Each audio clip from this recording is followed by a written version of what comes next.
Hi అండి, నమస్తే. Welcome to Ammu Kittu's world. ఈరోజు వీడియోలో మైదా కానీ గోధుమ పిండి కానీ లేదంటే బేకింగ్ పౌడర్, బేకింగ్ సోడా ఏది యూస్ చేయకుండా కార్న్‌ఫ్లోర్‌తోని కేక్ ఎలా తయారు చేయాలో చూపించబోతున్నానండి. మామూలుగా మనం చేసే కేక్స్ కన్నా కూడా ఈ కేక్ చాలా ఫ్లఫీగా అలాగే చాలా సాఫ్ట్‌గా ఉంటుంది. మరి ఈ కేక్ని ఎలా తయారు చేయాలో చూసేద్దాం. ముందుగా ప్రీహీట్ కోసం మందంగా ఉన్న ప్యాన్ని లో ఫ్లేమ్లో మూత పెట్టి పక్కన పెట్టుకోండి స్టవ్ మీద. అలాగే దీనికోసం ఒక 4 ఎగ్స్ని ఇలాగ బ్రేక్ చేసి వైట్ పార్ట్ని యెల్లో పార్ట్ని సపరేట్ చేసుకొని ముందుగా ఈ వైట్ పార్ట్ని బాగా బీట్ చేసుకోవాలండి. మీ దగ్గర బీటర్ కానీ లేకపోతే విస్కర్తో అయినా కూడా ఇలాగ ఫోమీగా అయ్యే వరకు బాగా విస్క్ చేసుకోవాలండి.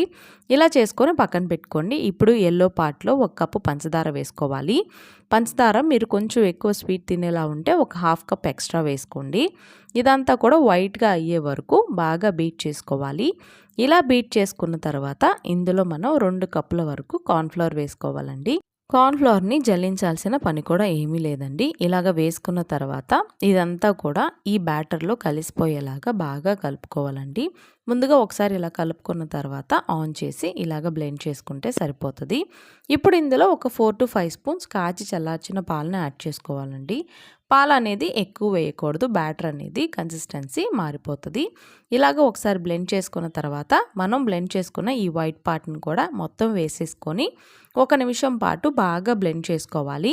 తర్వాత ఇందులోనే 1 స్పూన్ వరకు వెనిలా ఎసెన్స్ని యాడ్ చేసుకోవాలండి. అంతేనండి, ఇంకా మనకి ఇంగ్రీడియంట్స్ ఏమీ పని లేదు, ఇంకా అవసరం లేదు. బేకింగ్ పౌడర్ కానీ బేకింగ్ సోడా కానీ ఏది కూడా అవసరం లేదు. ఇప్పుడు ఈ బ్యాటర్ని ముందుగా ప్రిపేర్ చేసుకున్న ఈ బేకింగ్ ట్రేలో వేసేసుకోవాలి. వేసుకున్న తర్వాత ప్రీహీట్ చేసిన ఈ ప్యాన్లో పెట్టేసుకొని ఒక 20 నుంచి 25 నిమిషాలు చక్కగా లో ఫ్లేమ్లో బేక్ చేసుకున్నారంటే సూపర్ సాఫ్ట్ ఫ్లఫీ కేక్ మనకి రెడీ అయిపోతుందండి. చాలా టేస్ట్గా ఉంటుంది. ఎప్పుడు గనక ట్రై చేయకపోతే ఒకసారి తప్పకుండా కార్న్‌ఫ్లోర్‌ని యూస్ చేసి కేక్ ట్రై చేయండి. ఇప్పుడు మీకు నేను 25 నిమిషాల తర్వాత చూపిస్తున్నానండి. చూసారు కదా ఎంత బాగా పొంగిందో కేకు. ఇప్పుడు ఒక టూత్ పిక్ తీసుకొని ఇలాగ చెక్ చేసుకొని టూత్ పిక్కి పిండి కన అంటకపోతే ఇంక మనకి కేక్ రెడీ అయిపోయింది. ఇప్పుడు ఈ కేక్ని పూర్తిగా చల్లారాలండి. ఒక హాఫ్ అన్ అవర్ పక్కన పెట్టేసుకోండి. ఇలాగ చల్లారిన తర్వాత చక్కగా మనం డీమౌల్డ్ చేసుకుంటే సూపర్గా ఉండే కేక్ రెడీ అయిపోయిందండి. చూసారు కదా, మీకు టెక్స్చర్ అనేది చక్కగా కనిపిస్తుంది. ఇప్పుడు పీసెస్గా కట్ చేసుకొని ఇంకా సర్వ్ చేసుకోవడమేనండి.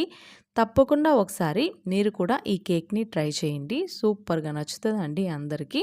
చూసారు కదా ఇలాగ విరిచేటప్పుడు ఎంత సాఫ్ట్గా ఉందో. మరి ఈ వీడియో కనుక మీకు నచ్చినట్లయితే లైక్ చేయండి, షేర్ చేయండి. మరిన్ని రెసిపీస్ కోసం ఛానల్ని సబ్స్క్రైబ్ చేసుకోండి.